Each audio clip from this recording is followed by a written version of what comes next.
নমস্কার, আমি ভাস্বতী। আপনি দেখছেন আপডেট বাংলা ইউটিউব চ্যানেল। রইল আজকে সব থেকে বড় 10টি প্রধান খবর। দেখে নিন এক নজরে আজকের হেডলাইন্সগুলি।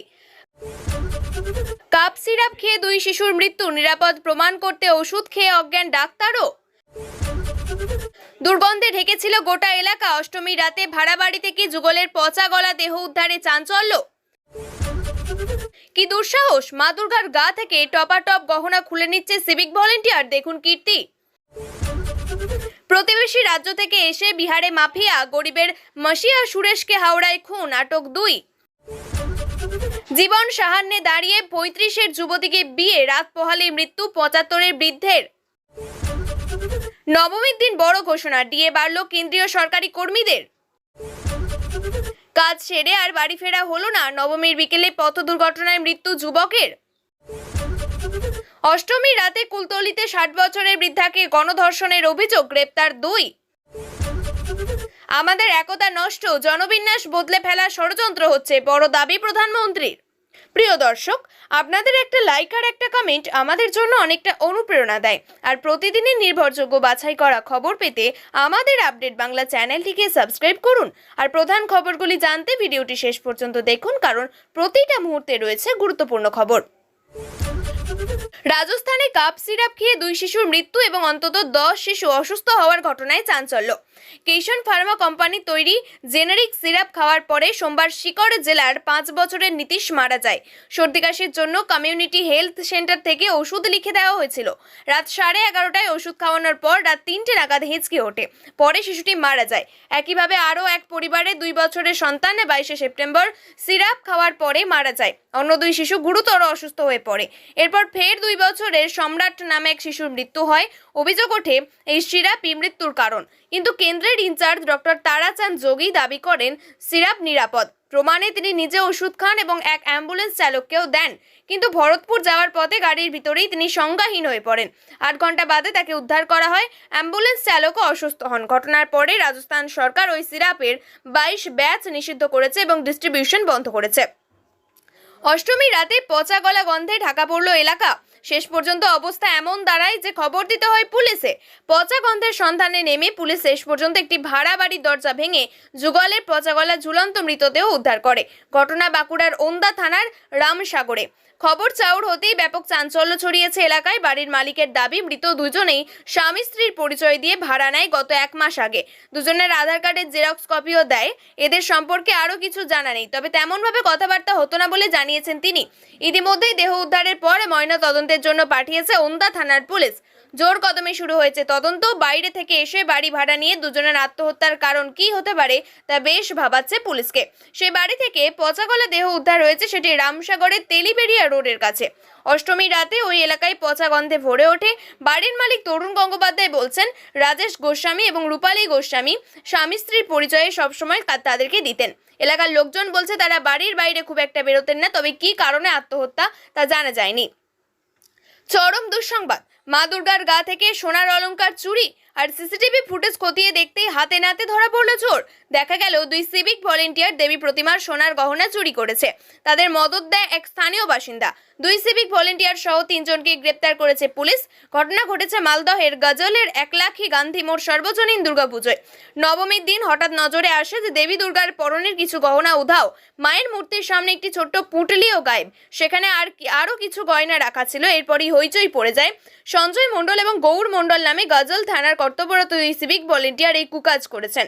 সিভিক ভলেন্টিয়ারদের পোশাক পরা অবস্থায় তারা মূর্তি থেকে গহনা চুরি করছিল। অধীর মণ্ডল নামে আরেক স্থানীয় ব্যক্তি গয়না চুরি করতে সাহায্য করেছেন। অন্যদিকে অভিযোগ করা হতেই 3 জনকে গ্রেপ্তার করেছে পুলিশ। অষ্টমী রাতে হাওড়ায় গুলি করে খুন, হাওড়ার ঘটনায় নতুন মোড়। সিসিটিভি ফুটেজ খতিয়ে দেখে 2 জনকে আটক করেছে পুলিশ। তবে মূল অভিযুক্ত শুটার এখনো ধরা ছোঁয়ার বাইরে রয়েছে। তার খোঁজে বুধবার দিনভর তল্লাশি চালানো হয়েছে। নিহত সুরেশ যাদব বিহারের গোপালগঞ্জের কুখ্যাত বালি মাফিয়া বলে জানিয়েছে পুলিশ। এর আগে একাধিক অপরাধে তিনি 7 থেকে 8 বছর জেল খেটেছেন।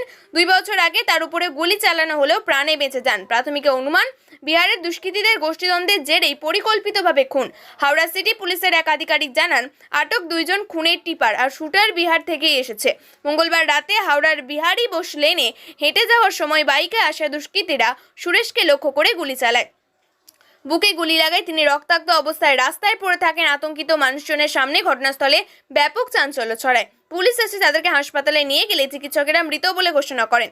নিহতের জ্যাঠতুতো দাদা বীরেন্দ্র জানান, সুরেশের খড়দহের ফ্ল্যাট এবং হাওড়ায় আত্মীয়ের বাড়িতে থাকার কথা ছিল। অন্যদিকে তাদের দাবি কেউ বিহার থেকে ফলো করে এসে সুরেশকে খুন করেছে। জীবন সাহান্যে এসে একাকিত্ব কাটাতে ৩৫ বছরের যুবতীকে বিয়ে করেছিলেন ৭৫ বছরের বৃদ্ধ।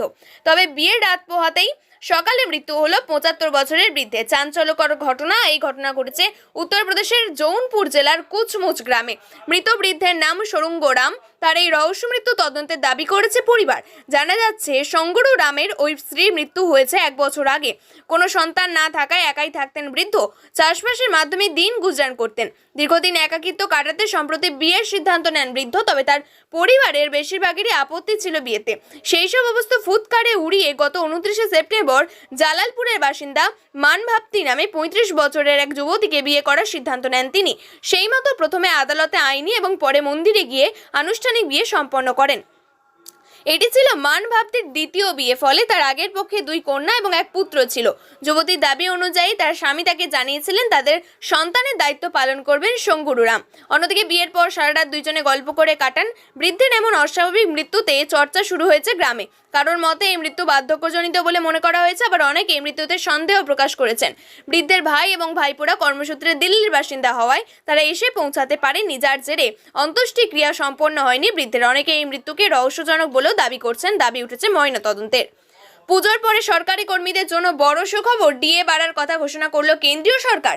3% মহার্ঘ ভাতা বাড়ানো হবে।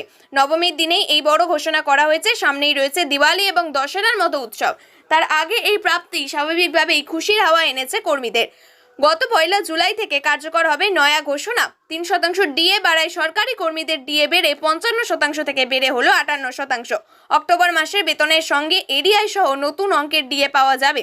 জুলাই, আগস্ট এবং সেপ্টেম্বর মাসে ডিএ পাওয়া যাবে অক্টোবরের বেতনের সঙ্গে। সপ্তম পে কমিশনের অধীনে থাকা সব কর্মীরাই পাবেন এই বর্ধিত ডিএ। পেনশনভোগী বা পারিবারিক পেনশনভোগীরাও পাবেন এই বর্ধিত ডিএ। যাদের মাসিক বেতন 30,000 টাকা, তারা মাসে 900 টাকা করে বেশি পাবেন। 40,000 টাকা বেতন হলো সেই কর্মীরা পাবেন 1200 টাকা, অর্থাৎ যথাক্রমে 2700 টাকা এবং 3600 টাকা এরিয়ায় পাবেন এই কর্মীরা। সাধারণত প্রতি বছর 2 বার করে ডিএ ঘোষণা হয়, একবার জানুয়ারিতে এবং আরেকবার জুলাইয়ে। অনেক সময় পরে ঘোষণা হলেও এরিয়ার দিয়ে দেওয়া হয়। কাজ থেকে স্কুটি চালিয়ে বাড়ি ফিরছিলেন 3 বন্ধু। নবমীর রাতে তাদের ঠাকুর দেখার পরিকল্পনা ছিল হয়তো, কিন্তু সবকিছুই কার্যত ম্লান হয়ে গেল। নবমীর বিকেলে মর্মান্তিক পথ দুর্ঘটনায় মৃত্যু এক যুবকের। ঘটনাটি ঘটেছে হুগলির মগরা থানার নন্দীপুকুরে। মৃত যুবকের নাম অভিষেক রাম, বয়স 26। পুলিশ এবং স্থানীয় সূত্রে জানা গিয়েছে ওই 3 যুবকের বাড়ি বড় খেজুরিয়ার মল্লিকপাড়া এলাকায়। একই জায়গায় 3 জনে কাজ করতেন এবং নবমীর বিকেলে কাজের ছুটির পর 3 জন একটি স্কুটি চালিয়ে বাড়ি ফিরছিলেন। নন্দীপুকুরে নতুন ব্রিজের উপরে ওই ভয়াবহ দুর্ঘটনা ঘটে। স্থানীয়দের থেকে জানা গিয়েছে রাস্তার উল্টো দিক থেকে একটি মোটর চালিত ভ্যান ব্রিজের উপর দিয়ে উঠেছিল আর স্কুটি চালিয়ে 3 যুবক ব্রিজ থেকে নামছিলেন। স্কুটি এবং মোটর চালিত ভ্যানের মুখোমুখি সংঘর্ষ হয়। সংঘর্ষ এতটাই তীব্র ছিল যে অভিষেক রাম বেশ কিছুটা দূরে রাস্তায় ছিটকে পড়েন। স্থানীয়রা তাদের উদ্ধার করে চুঁচুড়া ইমামবাড়া সদর হাসপাতালে নিয়ে যান, কিন্তু চিকিৎসকেরা অভিষেককে মৃত বলে ঘোষণা করেন। অন্য 2 যুবক হাসপাতালে চিকিৎসাধীন রয়েছেন। খবর পেয়ে হাসপাতাল এবং দুর্ঘটনাস্থলে যায় মগরা থানার পুলিশ। দুর্ঘটনার কথা বাড়ির লোকেদের জানানো হয়েছে। মৃতদেহ ময়না তদন্তের জন্য পাঠিয়েছে পুলিশ। স্থানীয়দের অভিযোগ, এই ব্রিজ দিয়ে কেবল মিঠাপুকুরের দিকে যাওয়ার কথা থাকলেও অনেকেই নিয়ম ভেঙে উল্টো দিক দিয়েও গাড়ি চালান। ট্রাফিক পুলিশের নজরদারি নেই পর্যাপ্ত আলো বা সিসিটিভি ক্যামেরা। ফলে বারবার দুর্ঘটনা ঘটছে বলে দাবি স্থানীয়দের। দুঃসংবাদ পৌঁছাতেই কান্নার রোল উঠেছে মৃতের বাড়িতে। অষ্টমী রাতে ঘরে ঢুকে গণধর্ষণের অভিযোগ। ধৃত 2 জন, তাদেরকে বেঁধে গণপ্রহর করল স্থানীয় বাসিন্দারা। অন্যদিকে ঘটনাটি ঘটেছে দক্ষিণ 24 পরগনাতে। জানা গিয়েছে অষ্টমীর রাত যখন সবাই ঠাকুর দেখতে ব্যস্ত, সেই সময় বাড়িতে ঢুকে মুরগি চুরি করতে এসেছিল 4 জন। অভিযোগ, বাড়িতে থাকা 60 বছর বয়সী মহিলাকে গণধর্ষণ করে অভিযুক্তরা। একে একে 3 জন ধর্ষণ করে। এরপরে বাইরে পাহারা দিচ্ছিল। বৃদ্ধার আর্তনাদ শুনে ছুটে আসেন তার মেয়ে এবং জামাই। পরে কুলতলি থানার পুলিশ এসে অভিযুক্তদের গ্রেপ্তার করে এবং নির্যাতিতার বয়ান অনুযায়ী তার স্বামীর চোখের অপারেশন হওয়ায় তিনি বাড়িতে ছিলেন না। নাতি নাতনিরাও কেউ ছিল না। অষ্টমীর রাতে বাড়িতে একাই ছিলেন তিনি। এমন সময় অভিযুক্তরা ছুরি, বঁটি এবং বন্দুক দিয়ে ঢোকে তাকে একা পেয়ে ধর্ষণ করে। পরে তার চিৎকারে সকলে ছুটে আসেন।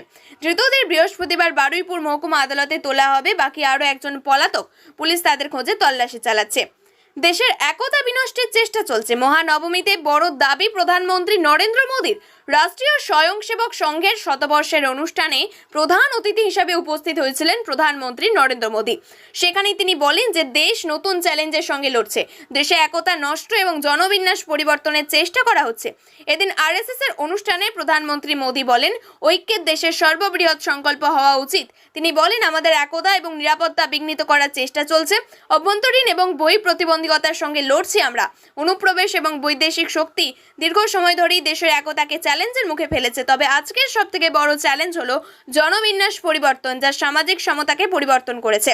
যদি জাত, ধর্ম, ভাষা নিয়ে চরমপন্থী চিন্তাভাবনার মোকাবিলা না করা হয় তবে তা দেশকে দুর্বল করে দেবে। তিনি বলেন, সামাজিক সমতার অর্থ হলো সামাজিক ন্যায় বিচার, পিছিয়ে পড়া শ্রেণীকে অগ্রগণ্যতা দিয়ে এবং জাতীয় ঐক্যের প্রধান গুরুত্ব দিয়ে এই ন্যায় বিচার সম্ভব। আজকের দিনে এমন সংকট তৈরি হয়েছে যা আমাদের একতা, সংস্কৃতি এবং নিরাপত্তাকে সরাসরি আক্রমণ করছে। অন্যদিকে অনুপ্রবেশের থেকেও জনবিন্যাসের পরিবর্তন সামাজিক সমতাকে বড় চ্যালেঞ্জের মুখে ফেলছে এবং অন্য দেশের উপরে অর্থনৈতিক নির্ভরশীলতা আমাদের দেশের একতাকে ভাঙার ষড়যন্ত্র, আমাদের জনবিন্যাস বদলে ফেলার ষড়যন্ত্র হচ্ছে। তবে কেন্দ্রীয় সরকার সেই সকল প্রতিবন্ধকতায় দক্ষতার সঙ্গে মোকাবিলা করছে বলে জানান প্রধানমন্ত্রী। সরকারের কাজে তিনি অত্যন্ত সন্তুষ্ট বলেও জানান। প্রিয় দর্শক, নিয়মিত সঠিক খবরগুলি সঠিক টাইমে পেতে সাবস্ক্রাইব করুন আপডেট বাংলা চ্যানেলটিকে। ধন্যবাদ।